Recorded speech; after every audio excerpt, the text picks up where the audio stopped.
Te whatala whatu Samoa nei tu la fiafi, e ala mai a seisina papoponga molo Samoa talongonongo.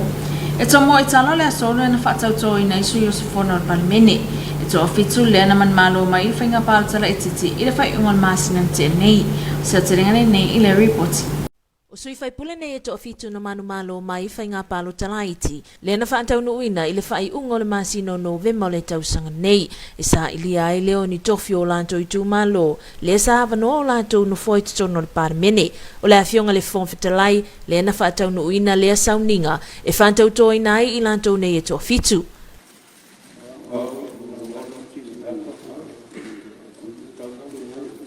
Lo tele.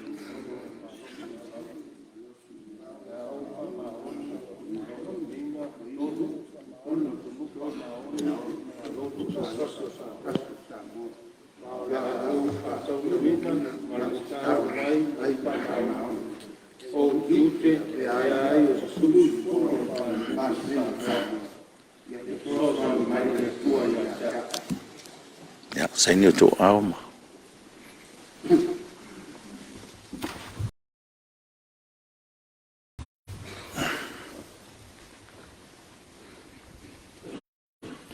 Wow, olam tia manu. Merci winko posal o tau toi le tua e ona malu si malava. O le a o wha maoni ma tau aveina tonu le lotanu o wha maoni le malo te to tasi o Samoa. Ma o le a o wha tau nuina ma le tau ai. Ja, zijn nu toe oud.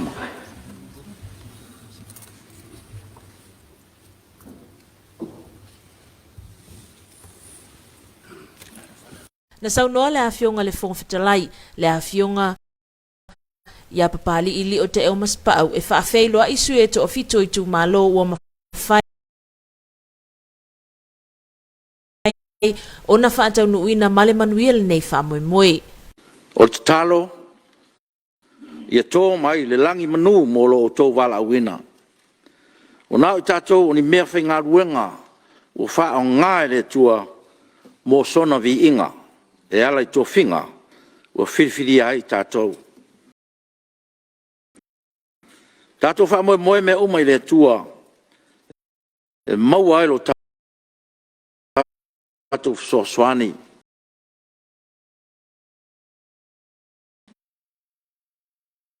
Paia inga, i upu whai o malo. Whawhero e tfo i le paia o le tunu ua poto i le mauta whono nei. Malo soi fu manuia, malo le langi e mama. Le whawhonga tāpua i mai e Samoa i ona tūlanga whalupe, i a tāpua i mai a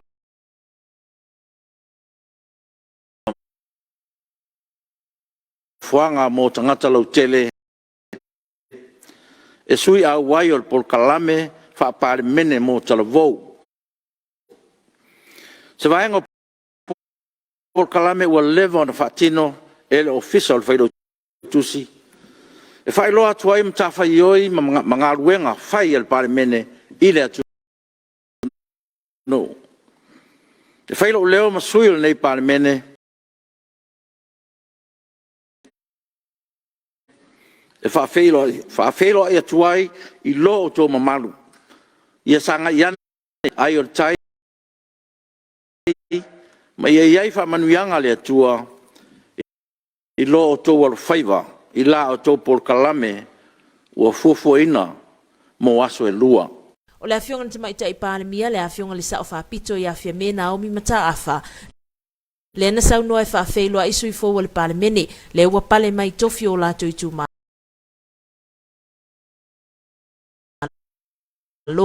E whaafeiloa i atuai ia fionga i ali whaipule. Sa whatauto ina i tae au. Le tō whaia fui ono.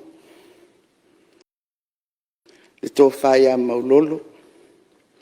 Le fionga i a tangalo tele. Le sunga i a ai ono. Le fionga i a laumatia a manu.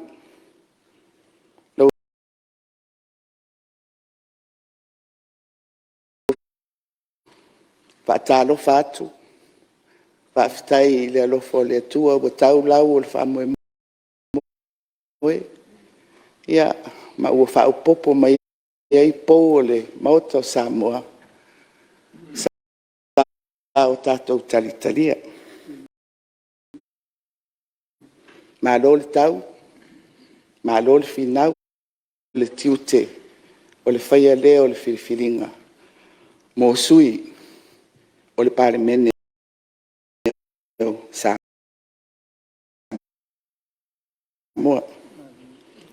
Sa ngai e ia ai o tai, ia manuia lo tōtū lai mai. Ia whaatamau ai ngaina le tō whaama le uta e le atua. A waso tō sao mō upu whai o Samoa. Sau no fo ele taita e o le tua ngai le afionga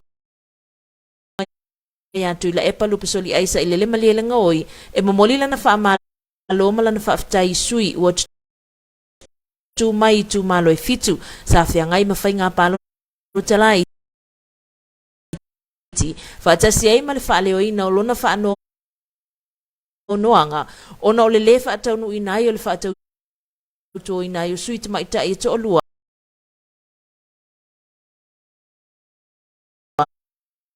le ua manu malo mai e tusa ai mai ai ngole tu la fono i le se 10% o tina te maita i tono le pale mene. Yo se fa malo fa pitoa. Ale ne foi vaenga. Ai mese un dei o te tai le tuolo ngai le malo. I tanto sui o pale mai. E whainga pānota